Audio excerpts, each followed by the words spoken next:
Leslie, a middle-aged woman with a knack for organization, begins her day as usual with heavy housework. Her mornings are filled with the comforting routine she has perfected over the years.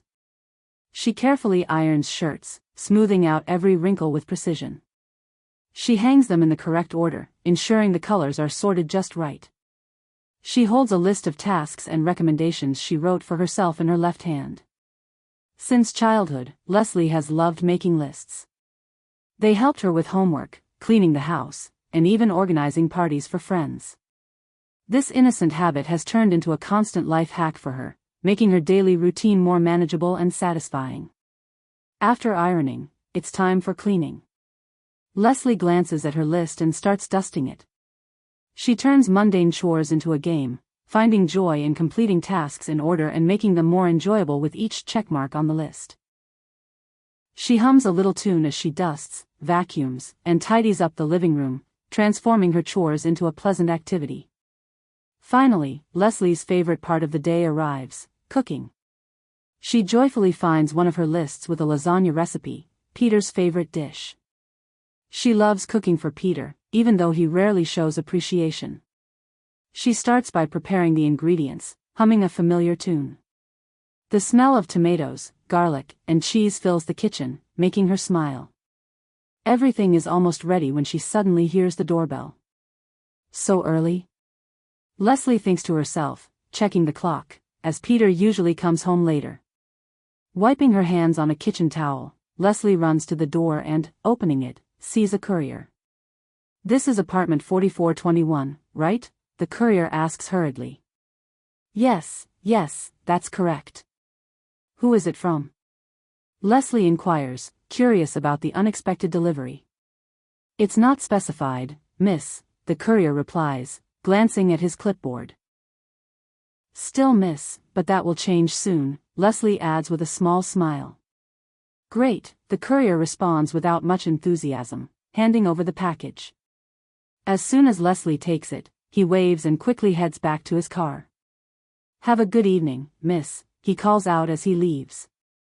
Returning inside, Leslie opens the package and is shocked by what she sees. It's a necklace with multicolored gemstones. She had never seen anything like it. Peter? Could it really be my Peter? Leslie thinks to herself. Who else could it be if not her future husband? But this was so unlike him. Even the ring he gave Leslie was made of simple, cheap metal with a small stone. He never gave anything like this, and even giving flowers was a special occasion for him. Finally, Leslie smiles broadly, puts on the necklace, and admires it in the mirror.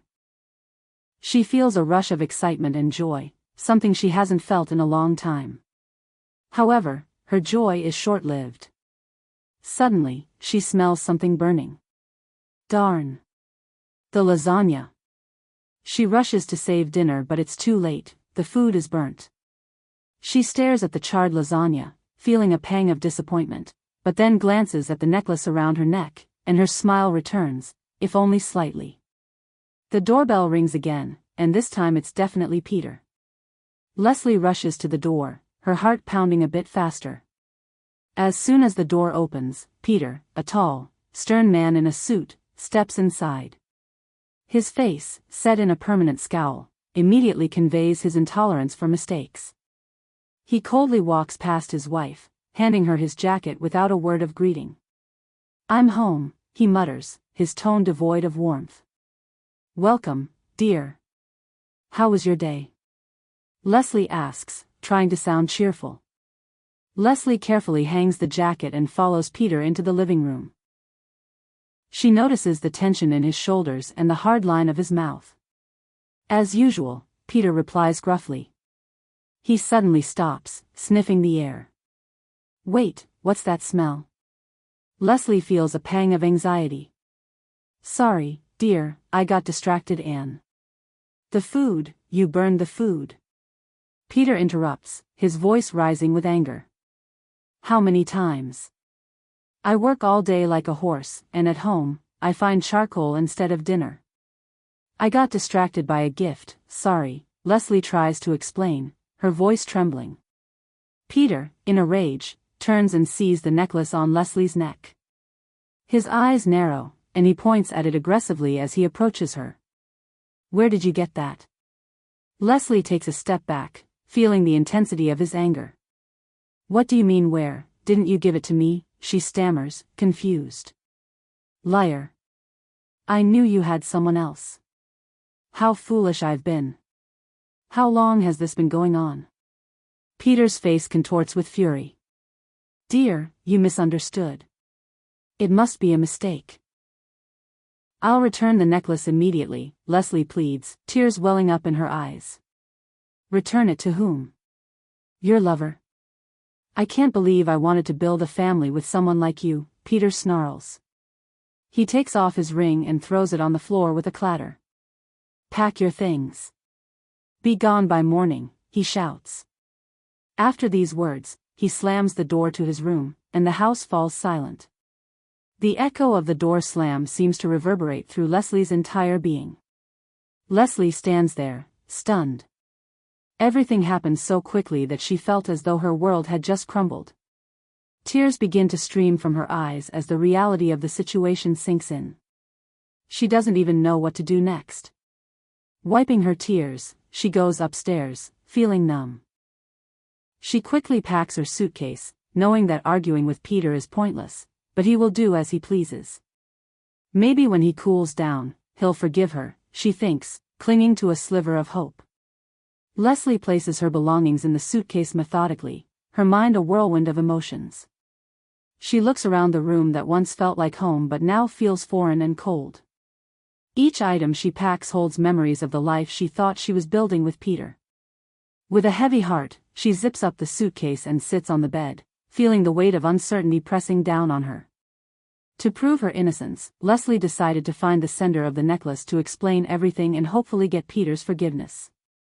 She looked around the house for the gift receipt, and after some searching, she found it tucked inside the packaging.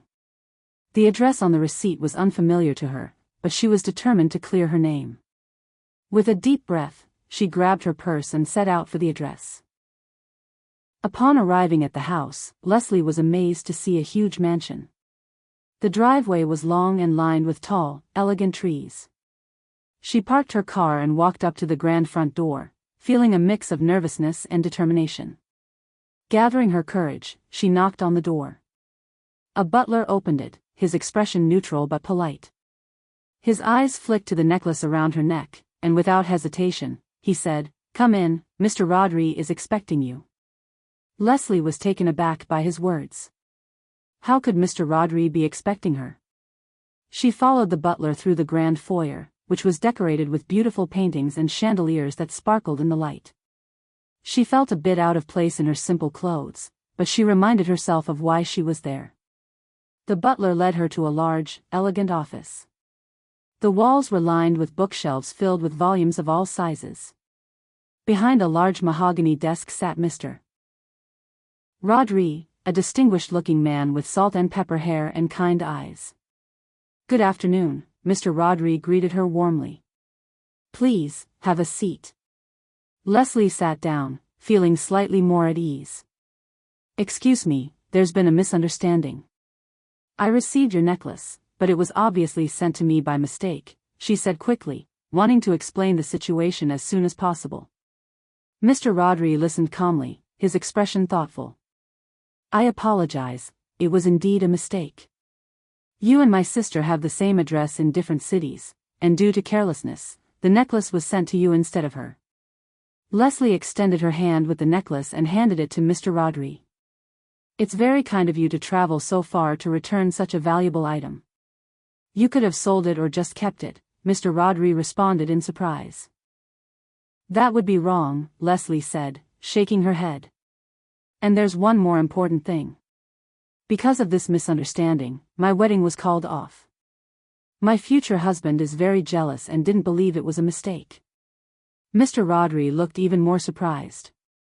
"Is it worth marrying someone who doesn't trust you?" he asked gently. Leslie looked down, her eyes filling with tears. She had been asking herself the same question but hadn't dared to confront it. "I don't know," she whispered. Mr. Rodri seemed to consider this. "It's already late. Why don't you stay for dinner?" We can discuss this more, and in the morning, we will go to your husband together to explain everything. Leslie hesitated. She didn't want to be a burden, but the thought of facing Peter alone was daunting. That's very kind of you, Mr. Rodri. Thank you, she said softly. Mr. Rodri smiled. Please, call me John. And it's no trouble at all. You've had a long day. Let's take care of this together. At dinner, Leslie feels as she has never felt before. For the first time, everything is for her. Mr. Rodri personally prepared everything, and Leslie only had to enjoy the food. She didn't even notice how she started talking to Mr. Rodri, laughing sincerely. For the first time in many years, she felt relaxed. She wasn't afraid to say or do something wrong. She felt safe around Mr. Rodri. They drank wine and laughed at each other's jokes until Leslie suddenly stopped herself, as if forbidding herself to be happy. I'm sorry, Mr. Rodri. My fiancé is waiting for me at home. Maybe I should go to bed. Leslie got up from the table and was almost gone, but Mr. Rodri gently grabbed her hand and stopped her. I have to confess, Miss Leslie, what I told you about my sister wasn't entirely true. You see, I've long suffered from loneliness, finding it very hard to meet someone who values me for more than my money. I sent that necklace randomly, losing hope of ever finding love, but it ended up with you. I understand this is difficult for you, but I would like to spend more time with you if you're willing. I would like to, but Leslie's eyes filled with tears, and she ran to her room. She couldn't understand her feelings. She did everything for Peter, and she wanted to return to Peter so he would forgive her. But around Mr. Rodri, she felt genuine, drawn to him. This is wrong, she told herself, closing her eyes in bed. In the morning, Leslie and Mr. Rodri set off to see Peter. The car was filled with tension, a heavy silence hanging in the air. Sorry about last night, it was the wine, Mr. Rodri said, breaking the silence. Leslie gently placed her hand on his. It's okay, you have nothing to apologize for, she reassured him, giving a small, comforting smile. When they arrived at Peter's house, the tension only grew. Leslie took a deep breath as they walked to the door. Inside, Peter looked up, his expression a mix of anger and sorrow. Together, Mr. Rodri and Leslie explained everything. Mr. Rodri apologized sincerely before stepping back outside to give them space. Peter turned to Leslie, his eyes softening. I'm sorry, Leslie. I regretted my words the moment I said them. I miss you so much. He took out Leslie's ring, which she had left behind, and got down on one knee. Please, let's start over. Put the ring back on. Leslie looked at the ring, then at Peter. She couldn't extend her hand. Her eyes filled with tears as she turned towards Rodri's car. She watched him, ready to drive away forever. Everything is as you wanted, Leslie. What's wrong? Why are you hesitating? She asked herself. The sound of Rodri's car engine starting snapped her out of her thoughts. At that moment, Leslie realized she didn't want to go back to her old life. Sorry, Peter. Goodbye, she said softly and ran back to Rodri's car. This time, she was sure she had made the right choice. She felt a sense of relief and newfound hope as she reached for the car door, knowing she was heading toward a future where she could truly be happy. Write in the comments what would you have done and subscribe to our channel D-Dam Mix.